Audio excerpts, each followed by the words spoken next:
আসসালামু আলাইকুম। ইসলাম ধর্মে বিয়ে একটি পবিত্র বন্ধন, কিন্তু অনেকেই জানেন না কাকে বিয়ে করা জায়েজ আর কাকে বিয়ে করা হারাম। আজ আমরা এই বিষয়টি সহজভাবে জানব। সূরা আন-নিসা আয়াত ২৩ আল্লাহ তাআলা স্পষ্টভাবে বলেছেন কাদের বিয়ে করা হারাম। এর মধ্যে রয়েছে মা, মেয়ে, বোন, ফুফু, খালা, ভাতিজি, ভাগ্নি, দুধমা, দুধবোন, শাশুড়ি এবং সৎ মেয়ে।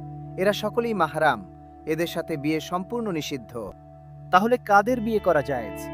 ইসলাম অনুযায়ী চাচাতো বোন, মামাতো বোন, ফুফাতো বোন এবং খালাতো বোন, এদের প্রত্যেককে বিয়ে করা সম্পূর্ণ হালাল।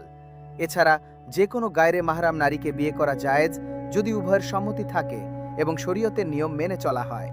ইসলামে বিয়ের উদ্দেশ্য হল পবিত্রতা রক্ষা, পারস্পরিক সম্মান এবং পরিবারের বন্ধন মজবুত করা।